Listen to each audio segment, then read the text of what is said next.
तो दोस्तों इस वीडियो के साथ हम आप बच्चों को एक नया चैप्टर शुरू करा रहे हैं, शुरू से बोलेंगे।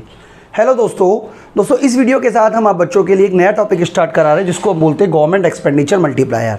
तो बच्चों ये टॉपिक जो है ये हम आप बच्चों के लिए इंट्रोडक्टरी मैक्रो इकोनॉमिक्स का जो सिलेबस कवर करा रहे हैं उसके अंदर आता है, और यूनिट 4 हमारा हम करवा रहे हैं जिसमें से हमारा वीडियो नंबर 6 जो है वो हमारा वीडियो नंबर 6 जो है वो रहेगा हमारा गवर्नमेंट एक्सपेंडिचर मल्टीप्लायर। तो बच्चों वीडियो शुरू कराऊं उससे पहले मैं आपको ये भी बता देता हूं कि हम आप बच्चों के लिए पूरा का पूरा कोर्स तैयार करा रहे हैं जो कि इंट्रोडक्टरी मैक्रो इकोनॉमिक्स का पूरा सिलेबस है, जो बुक्स के अकॉर्डिंग है, जो आपकी रीडिंग्स के अकॉर्डिंग है। लगभग 40 आवर का वीडियो कोर्स है, तो आप चाहें तो इसे हमारी ऐप विष्णु इकोनॉमिक्स स्कूल में जाके एक्सेस कर सकते हो। तो बच्चों गवर्नमेंट एक्सपेंडिचर मल्टीप्लायर क्या होता है? देखिए, जब गवर्नमेंट अपना एक्सपेंडिचर बढ़ाती है तो डेफिनेटली इससे क्या होगा, इनकम का लेवल भी बढ़ेगा। तो इससे जो आंसर आएगा हमारा उसको बोलते हैं गवर्नमेंट एक्सपेंडिचर मल्टीप्लायर। तो बच्चों गवर्नमेंट एक्सपेंडिचर मल्टीप्लायर पे हमने ऑलरेडी वीडियो बनाई हुई है, तो आप वो वीडियो देख लीजिए जिससे आपको कंसेप्ट समझ में आ जाए। पूरा का पूरा कंसेप्ट वही है। तो गवर्नमेंट स्पेंडिंग मल्टीप्लायर क्या है, पहले आप वो समझ लीजिए कि मान लीजिए कि अगर गवर्नमेंट जो है वो डिसाइड करती है कि वो 100 करोड़ रुपये का एक्सपेंडिचर करेगी इकोनॉमी में, यानी कि गवर्नमेंट ने डिसाइड किया कि 100 करोड़ रुपये इकोनॉमी में लगाए जाएंगे, तो जो इनकम बढ़ेगी वो 100 करोड़ नहीं बढ़ेगी बल्कि मान लीजिए 400 करोड़ रुपए बढ़ा। तो इस केस में जो गवर्नमेंट एक्सपेंडिचर मल्टीप्लायर होगा जिसको हम बोलते हैं delta Y upon delta G, ठीक है जी, इसको हम के जी बोल देते हैं, ये होगा हमारा 4, यानी कि 400 में से डिवाइड कर देंगे 100 को, तो जो आंसर आएगा वो 4 आएगा। इसी को बोलते हैं बच्चों गवर्नमेंट एक्सपेंडिचर मल्टीप्लायर। यानी कि गवर्नमेंट एक्सपेंडिचर मल्टीप्लायर हमें बताता है कि जब हमारी इनकम जो है वो बढ़ती है तो इनकम बढ़ने से गवर्नमेंट एक्सपेंडिचर जो है वो कई गुना ज़्यादा बढ़ता है, जिसकी वजह से हम कह सकते हो कि जितने गुना बढ़ा, यानी कि अगर जैसे हमने पिछली जो वीडियो थी उसमें माना था कि जो गवर्नमेंट एक्सपेंडिचर है वो 100 है, ठीक है जी, वो हमने 100 माना था, और जो इनकम का लेवल माना था वो 900 माना था। आपको याद होगा बच्चों। अगर मान लीजिए कि गवर्नमेंट एक्सपेंडिचर जो है वो बढ़ के हो जाता है, सपोज कीजिए 300, और जो इनकम का लेवल है मान लीजिए वो बढ़ के हो जाता है, सपोज कीजिए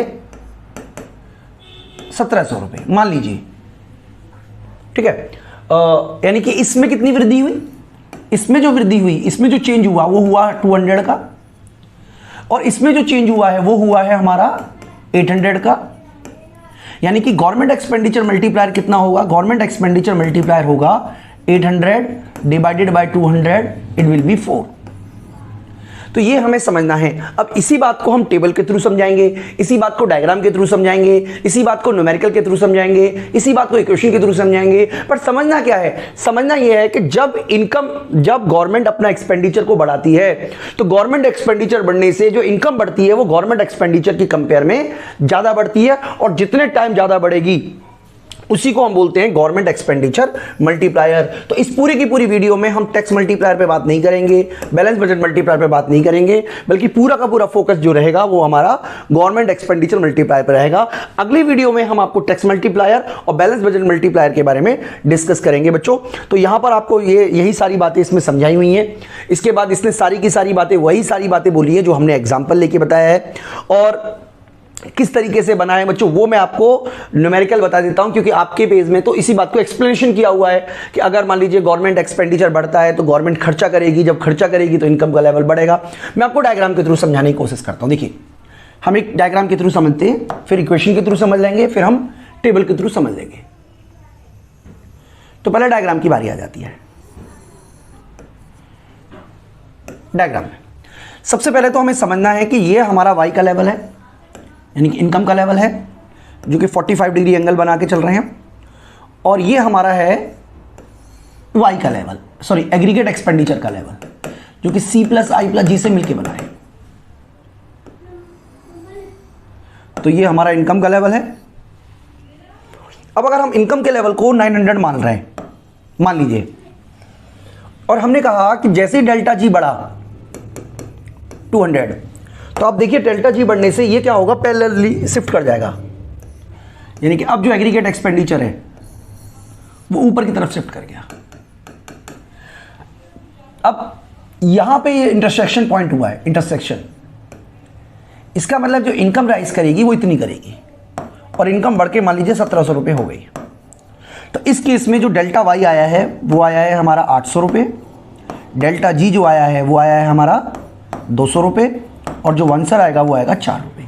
इसका सीधा सरल मतलब ये है कि अगर गवर्नमेंट एक्सपेंडिचर बढ़ाती है तो गवर्नमेंट एक्सपेंडिचर बढ़ने से इनकम का लेवल ज़्यादा बढ़ेगा। इसकी वजह ये है क्योंकि जब हम खर्चा करते हैं तो जो इनकम बढ़ने से हमारा जो एक्सपेंडिचर होता है, क्योंकि एक व्यक्ति की इनकम बढ़ेगी तो किसी और की भी इनकम बढ़ेगी। मान लीजिए गवर्नमेंट ने क्या किया, 200 करोड़ का पुल बनवाया। अब 200 करोड़ रुपए का पुल बनवाने से 200 करोड़ रुपए की इनकम हुई डायरेक्ट लोगों की। अब उसका कुछ हिस्सा खर्च किया जाएगा, कुछ हिस्सा सेव किया जाएगा। तो जो हिस्सा खर्च किया जाएगा वो किसी और की इनकम होगी, और उसके बाद वो किसी और की इनकम होगी। तो किस पे डिपेंड करता है हम वो डिस्कस कर रहे हैं। यहाँ पे देखिए एक फार्मूला दिया हुआ है, उसी फार्मूले के बारे में मैं आपसे डिस्कस करूंगा। ये वाला फार्मूला हमें दिया हुआ है, दिस वन। तो ये फार्मूला कैसे डेरिवेट हुआ वो हमें यहां सिखाया हुआ है। एक बार हम पहले यहां से डेरिवेशन करना सीख लेते हैं और उसके बाद हम आ जाएंगे। ये भी आपकी रीडिंग में ही डेरिवेशन दिया हुआ है। अगर आप अपेंडिक्स देखेंगे तो उसमें आपको किस तरीके से फार्मूला डेरिवेट होता है वो सिखाया गया है। मैं आपको सिखा देता हूं बच्चों साथ ही साथ में। देखिए सबसे पहले आप समझ लीजिए कि y जो होता है वो किसके बराबर होता है। y जो होता है वो होता है c प्लस आई प्लस जी के बराबर। ये बिल्कुल सिंपल तरीके से समझाने की कोशिश कर रहे हैं। तो y जो है उसी की वैल्यू क्या आएगी, a bar plus B Y minus T. ये हमारा फार्मूला है। हालांकि इसमें हमने टैक्स को नेट ले लिया है, इसलिए ट्रांसफर पेमेंट को हम इसमें कंसिडर नहीं कर रहे हैं। जैसा कि आपकी बुक में बताया हुआ है उसी तरीके से हम बता रहे हैं, प्लस आई प्लस जी। अब ये आई जो है, जी और टी ये सारे के सारे ऑटोनोमस है, यानी कि कांस्टेंट है। जैसा कि हमने आपको बताया था गवर्नमेंट एक्सपेंडिचर कांस्टेंट है, इसके अलावा टैक्स कांस्टेंट है, ये हमने कांस्टेंट, और ये भी हमारा कांस्टेंट वेरिएबल है। तो अब इसको जब सॉल्व करेंगे तो इस तरीके से लिखेंगे y equal to A plus B Y, ठीक है जी, माइनस बी टी। ये टी जो है वो लमसम टैक्स है, बार प्लस आई बार प्लस जी बार। अब हम क्या करते हैं, सारे के सारे ऑटोनोमस फैक्टर को एक तरफ ले जाते हैं। तो हम इसको ऐसे लिख सकते हो, प्लस ए माइनस बी टी प्लस आई प्लस जी। तो ये सारे के सारे ऑटोनोमस कंपोनेंट है, और ये सारे के सारे ऑटोनोमस कंपोनेंट जो हैं वो हमने यहां लिख दिए बच्चों। इसके अलावा हम इस b को हम नीचे ले आते हैं, यानी कि इसको हम अब यहां से जो y है वो इस तरफ ले आते हैं, तो इसको ऐसे लिख देंगे,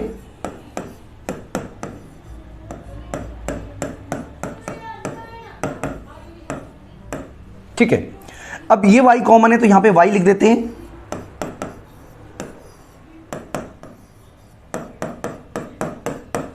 आप याद रखिएगा ये सारे के सारे ऑटोनोमस कंपोनेंट हैं। ओके बच्चों, तो इसका मतलब y किसके बराबर हुआ, y जो हुआ वो बराबर हुआ 1 माइनस बी इंटू ए प्लस आई प्लस जी प्लस माइनस बी टी। तो बच्चों कहने का मतलब ये है कि अगर हम इसको कांस्टेंट मान लें, मान लो इसको कांस्टेंट मान लें, इसको कांस्टेंट मान लें, इसको कांस्टेंट मान लें, तो इसका मतलब ये हुआ कि जो परिवर्तन होगा वो इस तरीके से निकल के आएगा।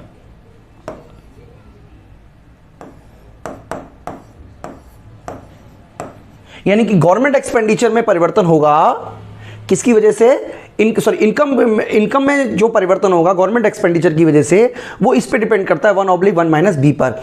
यानी कि इसको हम ये भी कह सकते हैं कि ये डिपेंड करता है एमपीएस पर, क्योंकि 1 माइनस एमपीसी जो होता है वो एमपीएस ही होता है इंटू डेल्टा जी।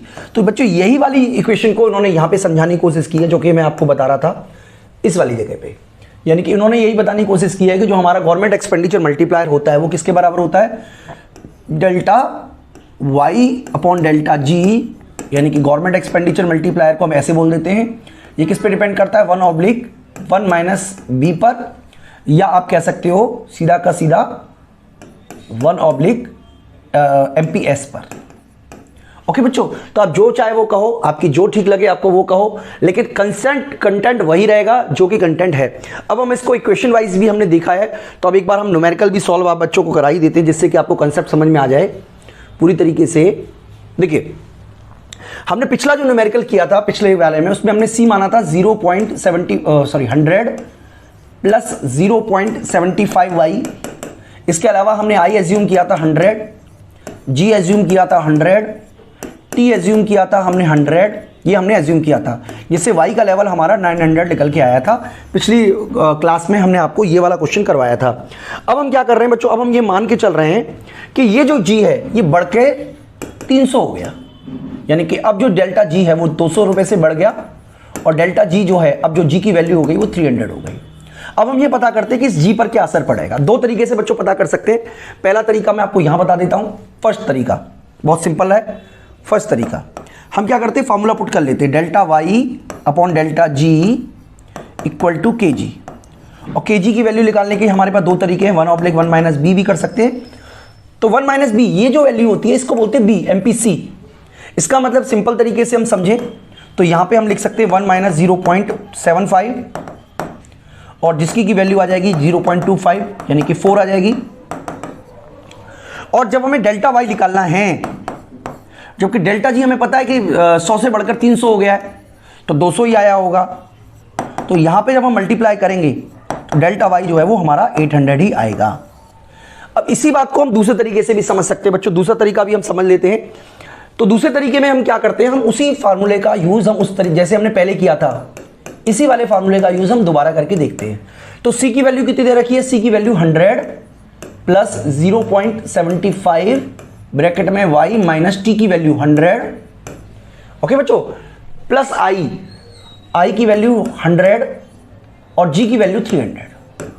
तो जहां पे जो चेंज किया है वो हमने g की वैल्यू में ही किया है, बाकी की सारी वैल्यू को हमने सेम माना है। तो 100 प्लस 0.75y माइनस 75 प्लस 400, अब इन दोनों को जोड़ के 400 लिख दिया, यानी कि अल्टीमेटली ये जो हमारा आएगा ये आएगा y minus 0.75y equal to 100 को इधर ले जाएंगे तो 500 हो जाएगा, इसमें से 75 माइनस करेंगे तो 425 होगा। ठीक है बच्चों, तो इसका मतलब ये हुआ कि y की जो वैल्यू आएगी वो कैसे आएगी, 425 यानी कि 425 डिवाइडेड बाय 0.25, तो ये जो वैल्यू आएगी ये बच्चों 1700 ही आएगी। इसका मतलब जो हमारी इनकम है वो कितनी चेंज हुई है, इनकम चेंज हुई है हमारी 800, क्योंकि 900 से 1700 हो गई ना, पहले 900 थी अब 1700 हो गई तो 800।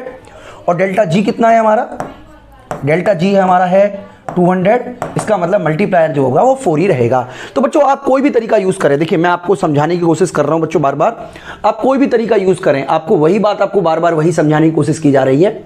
इसमें भी वही बात समझाने की कोशिश की है, पूरी तरीके से आप इसे पढ़ोगे तो वही बातें आपको मिलेंगी कि इंप्लॉयमेंट क्रिएट होगा गवर्नमेंट एक्सपेंडिचर करने से, गवर्नमेंट एक्सपेंडिचर करने से, जब गवर्नमेंट खर्चा करती है तो बच्चों। लेकिन आपको यह भी समझना पड़ेगा कि ये केंजियन थ्योरी है।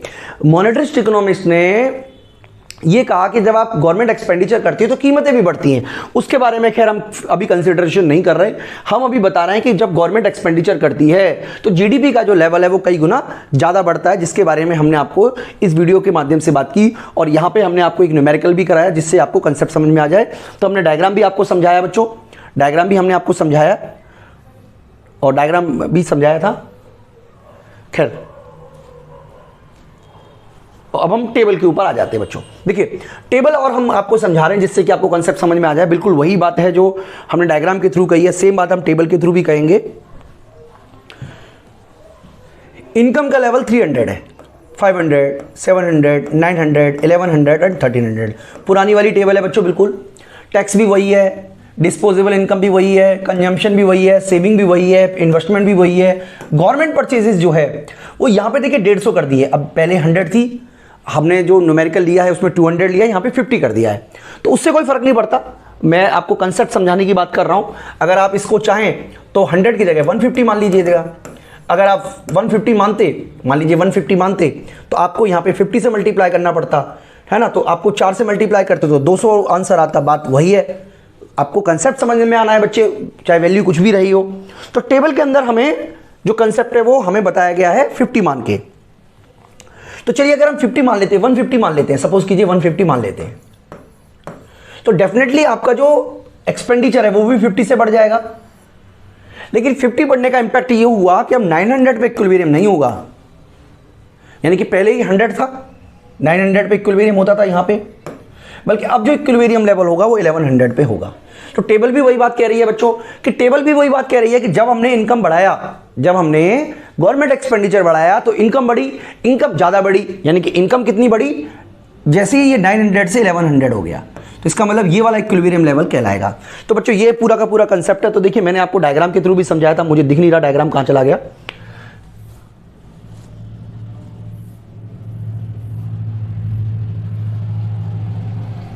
खैर तो मुद्दा तो वही है बच्चों कि आपको कंसेप्ट समझ में आना चाहिए। हाँ ये रहा डायग्राम, तो कंसेप्ट समझ में आना चाहिए बच्चों। कंसेप्ट हमने आपको पूरी तरीके से समझाने की कोशिश की है और मैं उम्मीद कर रहा हूं कि आपको अच्छी तरीके से कंसेप्ट समझ में आया भी होगा।